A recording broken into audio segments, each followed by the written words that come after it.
Vous l'avez redécouvert cette saison dans Les Marseillais vs le reste du monde 5. Elle a contribué à la victoire de sa famille, mais on l'a vu l'année dernière dans Les Princes et les Princesses de l'amour aussi sur W9. Elle était prétendante de Julien Bert. Elle a créé, malgré elle, la controverse aussi sur les réseaux sociaux pour des raisons assez lourdes. On reçoit aujourd'hui en toute intimité Inès Sbero.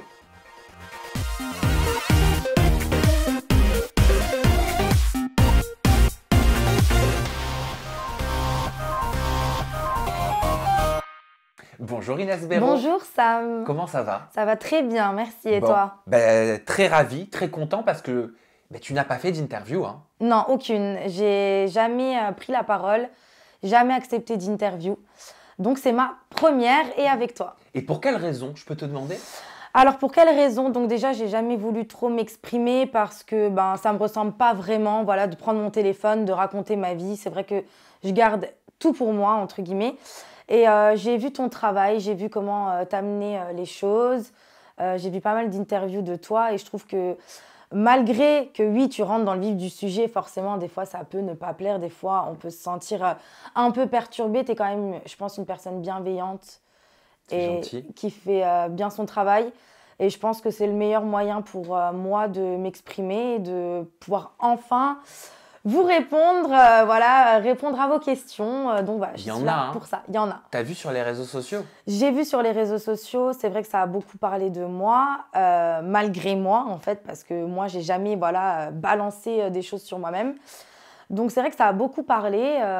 Donc voilà, je suis là maintenant pour mettre un point sur tout ça. C'est parfait. Je te propose, Inès, avec ma communauté, de commencer par le début, par tes origines, d'où tu viens, l'enfant que tu étais. Alors, je suis d'origine italienne, voilà, 100%. Donc, je suis née en France, je suis française d'origine italienne. Mes deux parents sont italiens.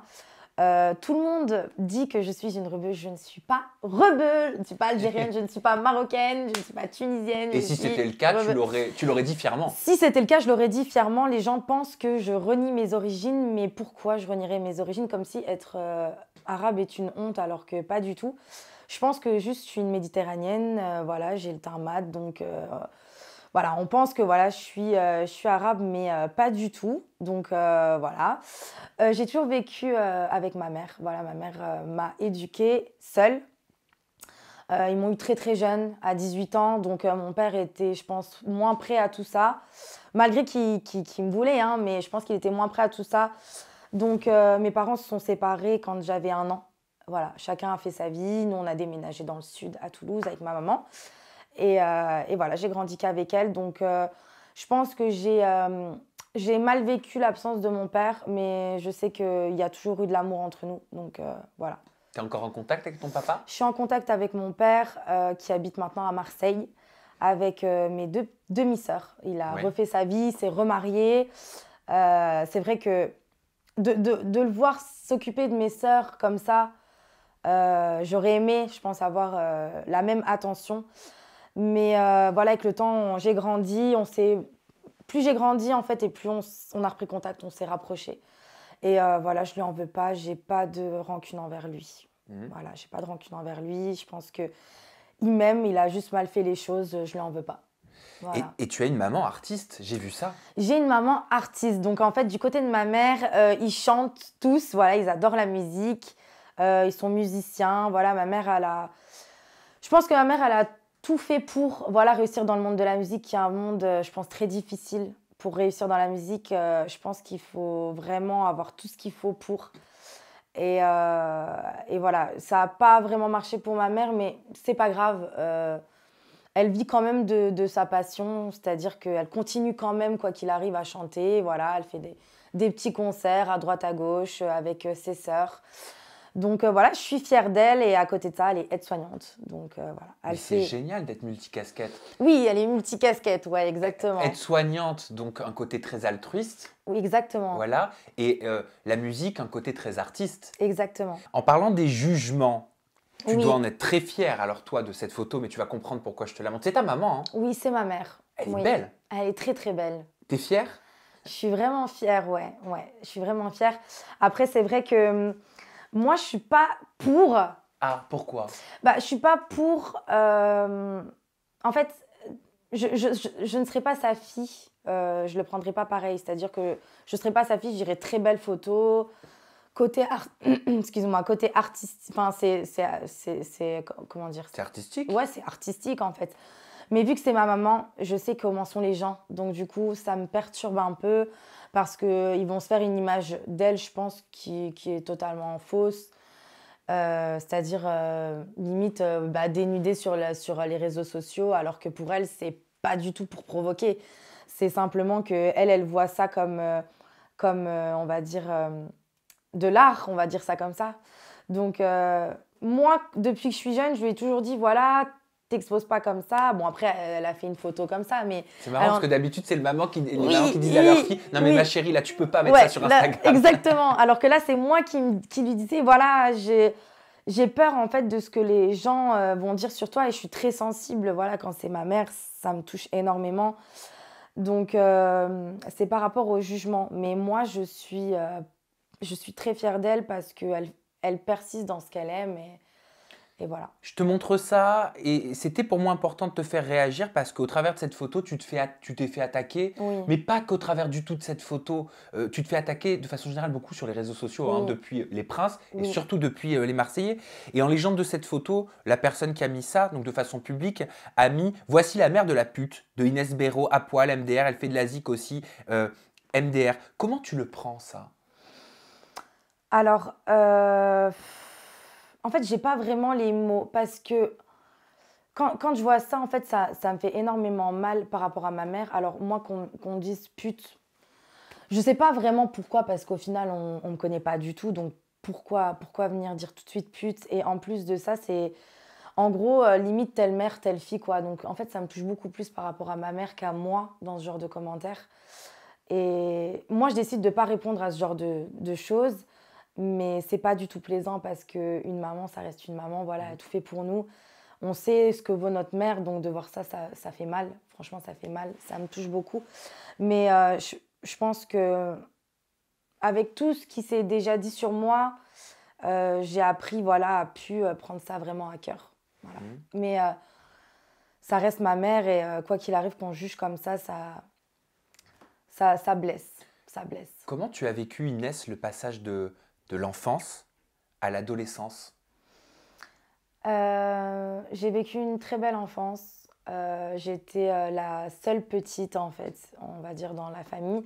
Donc très chouchoutée, très remplie de cadeaux, remplie d'amour. En plus, du côté de ma mère, il n'y a que des filles. Donc on est toutes dans le même délire. Voilà. Ma mère a trois sœurs, donc j'ai 3 tantes avec qui j'ai grandi. Et après, c'est vrai que l'adolescence, pour moi, était difficile, très rebelle. Très, très rebelle, très impulsive, vachement contre ma mère. Je sais pas pourquoi. Ça arrive beaucoup, enfin souvent. J'étais vachement contre ma mère. Limite, je vais dire, voilà, je lui ai un peu fait la misère, quoi. J'étais... Une crise d'ado. Crise d'ado, voilà. J'allais pas à l'école, j'arrivais pas à me lever le matin. Bon, j'ai eu mon bac, etc. J'étais jusqu'au bout, hein. Mais j'ai été très, très difficile avec elle. Je regrette beaucoup, j'ai énormément de regrets d'ailleurs parce que maintenant, avec le temps, on se rend compte que tout ce que font nos parents, c'est pour notre bien. Alors que quand on est ado, on le prend vraiment contre nous. Voilà. Qu'est-ce qu'ils veulent? Ils nous font chier avec leurs histoires alors qu'au final, c'est simplement pour notre bien. Donc ouais, mon adolescence, je l'ai quand même assez mal vécue. Surtout aussi manque de père, je pense manque de poigne. Ma mère, je pense qu'elle a beaucoup culpabilisé, qui n'est pas mon papa. Donc elle disait un peu oui à tout, elle laissait un peu tout passer. Donc j'ai un peu mené mon petit monde à la baguette, quoi. J'ai fait toujours ce que je voulais. Donc ça ne m'a pas forcément aidé. Ça m'a pas forcément aidé. Si je vais sur ce terrain-là, c'est parce qu'avant de te recevoir, forcément, j'ai fait des recherches. Et sur les réseaux sociaux, tu sais qu'ils sont impitoyables. Exact. En remontant certains posts, certains tweets, certains messages, peut-être certainement même de détracteurs, je suis tombée sur des anciens forums, tu sais, qui étaient à la mode Exactement. quand on était plus jeune, qui aujourd'hui valent plus rien, mais à l'époque, c'était à la mode.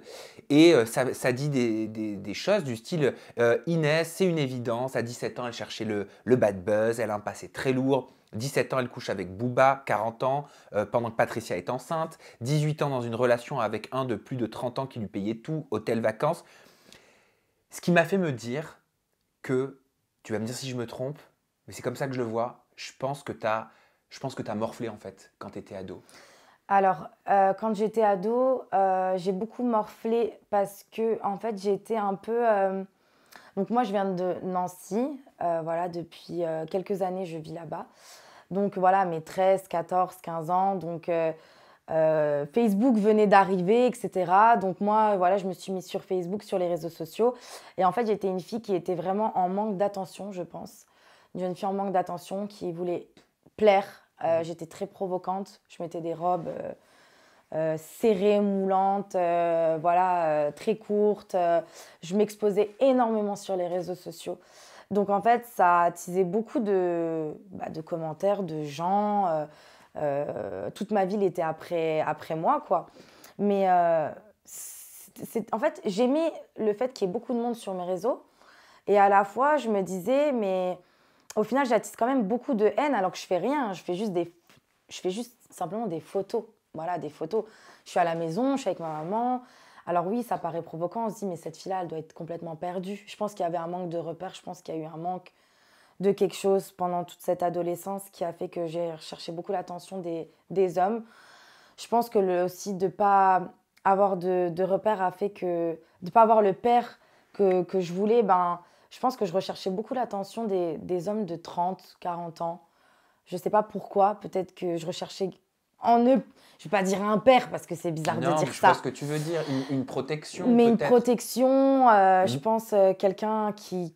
Je pense que je me disais, si j'ai un homme, ben, j'irai mieux dans la vie, je vais plus avancer, alors que, en fait, besoin de personne au final. Mais j'avais besoin, comme si j'allais être plus heureuse voilà, avec un homme de la trentaine d'années.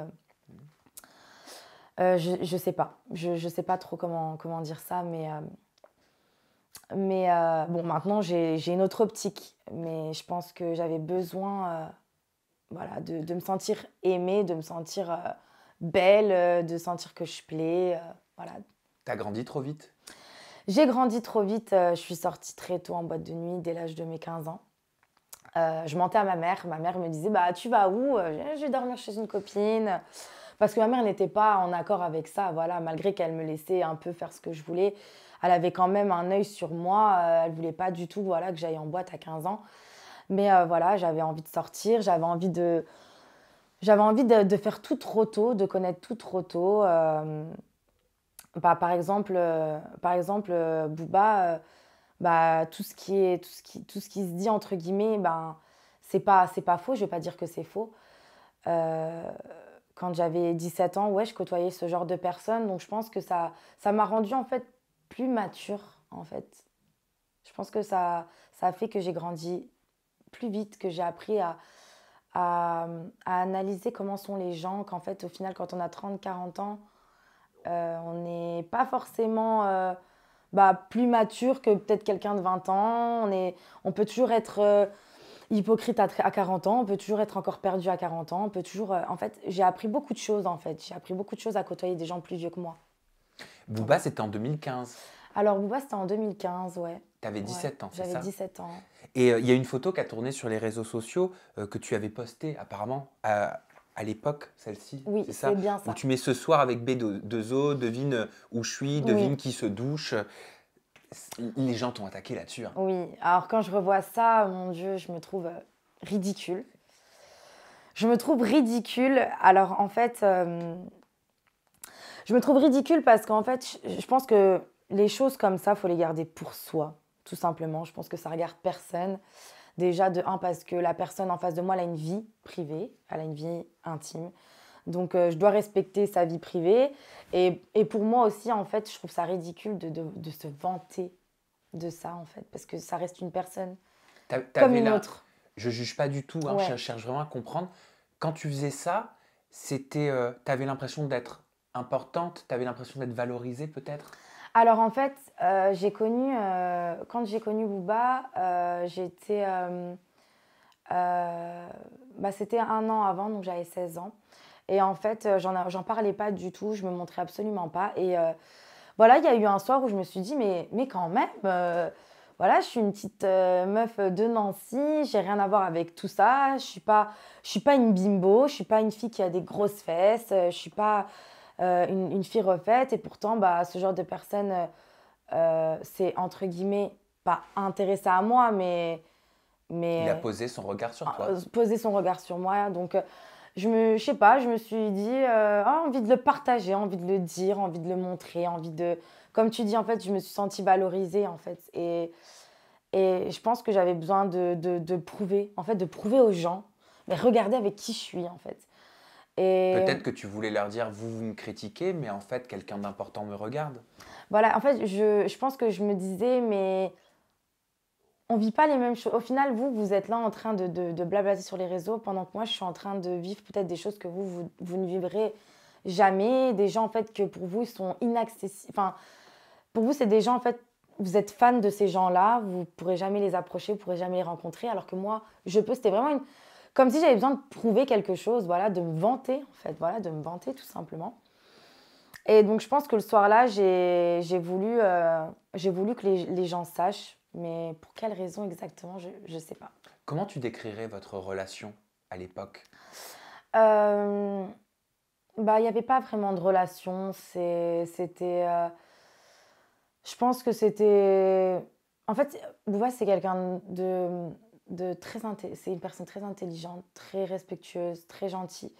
Je pense que c'est quelqu'un qui. C'est pas quelqu'un de mauvais du tout. C'est pas quelqu'un on va dire comment ça, de fermé. En plus, c'est quelqu'un de bienveillant. Et je pense que tout ça, pour moi, c'était à la base inaccessible. Et le fait de l'avoir rencontré, moi, c'est vrai que j'ai pas dit non. Voilà, je considère pas. Il n'y a pas eu de couple du tout. Alors, vraiment pas. Alors, il y avait quoi? Mais il y avait. C'était des soirées partagées, on va dire ça comme ça. Voilà, de temps en temps, une soirée par-ci par-là. Je peux être cash, tu me le Oui, permets? Tu as couché avec Booba? oui, À l'époque? à l'époque, ouais. Ok. À Et, l'époque. et ça a duré pendant combien de temps? Ça a duré. Bah, en fait, c'était réparti, en fait. C'était sur 2 ans, 3 ans, mais réparti. Voilà, c'était pas. J'étais loin d'être sa priorité, c'était loin d'être ma priorité. Je pense que moi, en tant que jeune fille, 17-18 ans, parce que bon, à l'époque, quand je l'ai connu, on n'a pas couché ensemble, voilà. Mais j'étais vraiment à une semaine d'avoir mes 18 ans quand tout ça, ça s'est passé. Et je pense que moi, je kiffais parce que je me disais, voilà, c'est Booba, c'est quelqu'un dont j'étais fan étant jeune. En plus, c'est quelqu'un que voilà, je trouvais hyper beau, très attirant, etc. Et je pense que pour lui, j'étais une fille parmi tant d'autres. T'étais Voilà. amoureuse? J'étais pas amoureuse, non. T'as pas développé des sentiments? J'ai pas développé de sentiments. Parce que quand on est jeune, le cœur il s'emballe vite, hein. Le cœur s'emballe vite, mais en fait, j'ai toujours été forte par rapport à ça quand il faut et quand je sais que la personne, voilà, elle a sa vie, entre guillemets, et que je ne serai pas la femme de sa vie, je ne serai pas sa copine. Et je me suis mis tout de suite les vraies barrières, je me suis mis tout de suite dans les bonnes conditions, en fait. Voilà, kiffe ton truc, euh, fais ce que tu as à faire, mais voilà, tu sais qu'il n'y aura rien de plus. En plus, voilà, 40 ans. Enfin, à l'époque, il était un petit peu plus jeune, mais ça ne peut pas coller. Ça ne peut pas coller, donc de moi-même, j'ai réussi à ne pas développer de sentiments, tout simplement. C'est Rof qui a reparlé de toi aussi, Oui. dernièrement sur les réseaux, au travers d'altercations avec Booba. Il l'a qualifié de pointeur par rapport à votre relation. Oui. Tu sais ce que c'est un pointeur? Je sais ce que c'est un pointeur. En gros, C'est quoi? en gros limite pédophile, quoi. En gros, pointeur, tu couches avec des minettes 2 fois plus jeunes que toi. Je pense que voilà, il dit que.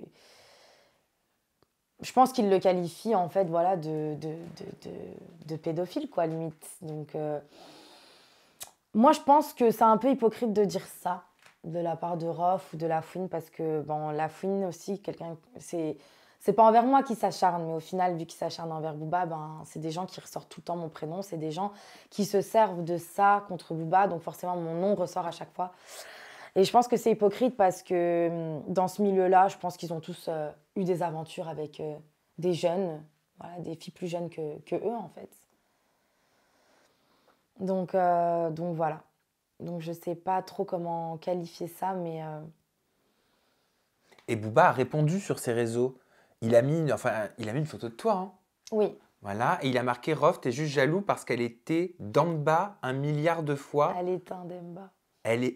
Pardon. Elle est éteinte d'en bas 1 milliard de Tu sais fois. plus lire. Oui, mais là, c'était un peu loin là pour ma défense. La du sens, c'est la du sens, c'est tout. La Ducance. Oh là là Sam alors, tiens, lis-le pour moi parce que là, franchement, Alors, désolé. Rof, t'es juste jaloux parce qu'elle est un Demba 1 milliard de fois. La Ducance, c'est tout. Donc la Ducance, Bah, parce qu'il disait en gros que t'étais beaucoup plus fraîche que celle qui partageait la vie de Rof à l'époque, voilà, c'est ça? exactement. Voilà. Exactement. C'est Comment ça. tu l'as pris ça? Alors, Et aujourd'hui, cette personne partage la vie, excuse-moi, de Gims, hein, je crois. oui, exactement. ça. Donc c'est l'ex de Rof qui maintenant partage la vie de Gims. Qui Gims aussi est en clash avec Booba. Pour Donc, quelle raison? Alors aucune idée, j'en sais rien du tout, mais je sais que voilà, ils sont en clash. Voilà. Sur les réseaux, je vois certaines choses, mais alors le fond du fond, je le connais pas du tout. Mais je pense que quand j'ai vu ça, je me suis réveillée un matin, j'ai vu cette story et en fait, je me suis dit, peut-être que là, ça y est, Booba, il a décidé de pas d'assumer, mais de dire, écoute, à un moment donné, allez vous faire foutre, je fais ce que je veux de ma vie, et en plus de ça, vous permettez de parler alors que je la trouve 100 fois plus fraîche que vous, ce que vous tapez, quoi, entre guillemets, on va dire ça comme ça. Donc je l'ai bien pris dans le sens où je me suis dit, c'est pas quelqu'un qui me dénigre, au contraire. Alors qu'il aurait pu faire tout le contraire. Il aurait pu ne pas du tout, comme il l'a toujours fait, il n'a jamais parlé de moi, il s'est jamais exprimé sur ça comme moi, je me suis jamais exprimée sur cette histoire. Et le fait qu'il a pris la parole en premier me permet de moi aussi pouvoir un peu me débarrasser de toute cette histoire en parlant. Eh ben, tu vois, il y a encore un message là qui a tourné qui dit comment tu fais pour être fière de te faire déglingue à 17 ans par Booba le pointeur. Alors déjà, je pense que comme tout le monde sait, la majorité sexuelle est à 15 ans. Donc à partir du moment où on a 15 ans, les gars, on est conscient de ce qu'on fait, je pense, et de ce qu'on veut. Et donc du coup, je pense que si on a envie de quelque chose à 15 ans, tant qu'on n'est pas forcé de le faire, bien évidemment. En tout cas, là, tu parles pour toi. Moi, je parle pour moi. Pour toi à 15 ans. Pour moi, Enfin, tu n'avais pas 15 ans d'ailleurs. moi, j'avais pas 15 ans, mais pour moi, à partir d'un certain... À 17, 18 ans, on est quand même conscient. Si on a envie de le faire, on le fait. Moi, j'ai jamais été forcée de rien. On m'a jamais mis le couteau sous la gorge. Donc, j'étais en accord avec tout ça. Donc, pointeur s'ils veulent parce qu'ils ont peut-être rien d'autre aussi à dire, ils ont peut-être rien d'autre à piocher contre lui, je pense. Mais après aussi, il faut savoir que quand on a 17-18 ans, on ne fait pas forcément aussi notre âge. Moi, je faisais plus que mon âge, hein. Moi, 18 ans, on me donnait 24 ans, 25 ans. Je me maquille, je mettais des talons, je mettais des robes. Donc, je pense que je n'avais pas le physique, voilà, d'une fille de 17-18 ans aussi. C'est pas pour le défendre, hein, mais ça me dérange En fait, ça me dérange que ça fasse toute une histoire comme ça. En fait, c'est juste parce que c'est Booba. Mais combien d'hommes de 40 ans, 30 ans sortent avec des filles de 18 ans? Moi, j'en vois tous les jours. Tu vois. Il y a aussi ça qui est ressorti. Oui. Ice Lemcy, Alors, cette photo, un rappeur français. Quoi, qu'est-ce qu'il y a? Oh, quelle horreur! Ah, je fais vraiment cassos, là. Mais juste après ça, il y avait ce message, tu vois, du rappeur Ice Lemcy qui disait direction l'hôtel comme chaque soir. #off. D'accord. Et donc, suite à ça, il y a beaucoup, Ok. il y a beaucoup de gens qui t'ont attaqué en disant mais en fait, Inès, elle est escorte. Alors, donc, c'est vrai que on revient un peu sur mon adolescence, du coup. Donc, comme je sortais beaucoup, voilà, 15, 16, 17, 18 ans. Et en fait, j'ai connu énormément de rappeurs. Alors, je ne l'ai pas cherché, en fait. Mais j'ai connu beaucoup de rappeurs. En fait, sur les réseaux sociaux, je me faisais déjà beaucoup contacter. J'avais déjà des rappeurs qui aimaient mes photos. Alors que c'était l'époque Instagram où on mettait les filtres, tu sais, pourris, les cadres pourris, tu sais, les cadres... il n'y a rien qui allait. Et pourtant, j'ai toujours eu une petite cote avec des gens connus. Je ne sais pas pourquoi. Et sauf que moi, à cette époque-là, eh ben, les gens-là, je me disais, waouh! Tu vois, je me disais, si à l'occasion de les rencontrer, ces gens-là, eh ben, on y va. Ce que je me dis plus du tout maintenant. Il y a des gens qui sont 10 fois plus cotés à cette heure-ci qui m'envoient des messages que je réponds même pas et que je m'en fous. Bah, comme toutes les filles de télé-réalité, il y a énormément de footballeurs, il y a énormément de rappeurs, des gens vraiment connus. Marié? Mariés, je sais pas. En couple? Je sais pas. Ça, je sais pas. Je pense que les gens là, ils savent à peu près ce qu'ils font. Je pense qu'ils restent discrets sur leur vie. Mais moi, je rentre plus dans ces trucs-là. Donc, je côtoie plus ce genre de gens, ce genre de personnes. Si je le veux, je peux. Voilà, si je le veux, demain, je vois un très grand footballeur, je vois un très grand rappeur, sans problème. Mais ça m'intéresse pas. Voilà, ça m'intéresse plus. Alors qu'à cette époque-là, j'étais en folie. Tu vois ce que je veux dire? J'étais en folie, j'étais trop contente. Il fallait que je montre, il fallait que je prenne la photo avec le rappeur, il fallait que j'existe en fait par rapport à ça, quoi. Et qu'est-ce que tu réponds à tous ces gens qui te pointent du doigt en disant mais Inès, elle a un passé de fille qui fait des choses contre des prestations tarifées? Alors, je suis vraiment deck parce que, en fait, si c'était le cas, ben, je serais une personne qui l'assumerait parce que, en fait, pour moi, enfin, c'est pas que c'est, enfin, je pourrais pas, moi, être escorte, etc. Mais je comprends que certaines filles en viennent à là parce que, attention, je parle pas de prostitution, je parle d'escorting, c'est-à-dire accompagner, etc. S'il y a des filles qui veulent gagner leur vie comme ça, c'est leur problème. Après, prostitution, c'est différent. Moi, je suis vraiment contre ça. Je trouve que ça dénigre énormément, ça dénigre un peu la femme. Voilà, vendre son corps, c'est dénigrant. La fierté disparaît complètement en faisant ce genre de choses. Mais ça me fait chier parce que c'est pas le cas en fait, c'est pas vrai. Les gens pensent que parce qu'on est dans certains endroits ou avec certaines personnes, on donne son corps, on donne quelque chose en échange, alors que pas forcément. J'ai vécu beaucoup de choses, j'ai été dans de très beaux hôtels, j'ai vécu de grandes vacances, j'ai partagé beaucoup de choses sans donner mon corps en fait. Ce qu'il faut savoir, c'est qu'il y a des gens, ils apprécient la compagnie de certaines personnes sans forcément donner quoi que ce soit en retour. Et moi, j'ai toujours été au clair, c'est-à-dire qu'avant de venir à un endroit ou avant de faire quelque chose, écoute mon gars, il n'y aura pas forcément ce que tu veux, je préfère être au clair tout de suite maintenant, avant qu'il y ait quoi que ce soit, je préfère que tu saches que je ne serai pas ta folle, entre guillemets, c'est une expression. Et puis même, une fois que je me retrouvais avec ces gens-là, en fait, j'étais plus celle, un peu garçon, malgré moi, malgré que je sois féminine, j'étais Poteau. poteau en fait, viens on fume viens on fait une soirée, viens on boit de l'alcool. Après voilà, c'est pas des gens à qui je me retrouvais seule, hein. C'était des soirées, c'était boîte de nuit, showcase, c'est voilà donc après je comprends qu'on se disait escorte parce qu'on se disait c'est pas possible la fille là, comment ça à 17 ans, elle est entourée de ces gens-là, c'est pas possible. Mais faut croire que apparemment ben je leur plaisais, je sais pas comment dire, mais peut-être qu'ils se disaient, ben avec elle, il y aura peut-être quelque chose ce soir, et au final, non. Mais au final, du coup, grâce, on va dire, au physique, je pense, j'arrivais à être avec ces gens-là, mais pas pour autant, c'est pas pour autant qu'il se passait quelque chose à la fin, quoi. Donc, ce qui m'embêtait dans ce mot-là, c'est que je me disais, s'ils savaient en fait qu'on n'est pas obligé et on n'est pas forcément escorte, on n'a pas besoin de tout ça pour être avec ces gens-là. Pas forcément. On n'est pas... Enfin, je suis pas... En fait, ce qui m'embête, c'est que je suis pas une fille facile, en fait. Voilà, je suis pas une fille facile. Alors, beaucoup disent ça, beaucoup de filles. Je suis pas une fille facile. Moi, je fais pas ci, je fais pas ça. C'est facile de le dire, mais moi, c'est vraiment le cas, en fait. Je suis limite inaccessible. Donc ça m'embête d'avoir cette image-là parce que s'ils savaient, ils se diraient, mais en fait, cette fille-là, c'est une fille respectable, c'est une fille bien, en fait. Et je dis pas ça pour redorer mon image, hein. J'en ai rien à faire de redorer mon image. J'aurais pu déjà prendre la parole bien avant et dire, oh les cocos, je me tape pas tous les mecs, voilà, ça se compte sur mes deux mains, en fait. Les expériences sexuelles que j'ai eues avec les garçons, enfin le nombre de garçons que j'ai eu dans ma vie, ça se compte sur mes deux mains, donc ça m'embête. Et en plus de ça, si j'étais escorte, je serais, je pense, blindée, aux as. Je pense que j'aurais changé de vie carrément parce que quand on est escorte, on gagne bien sa vie. Voilà, on gagne très bien sa vie. Et j'ai préféré plutôt un peu galérer que passer par là.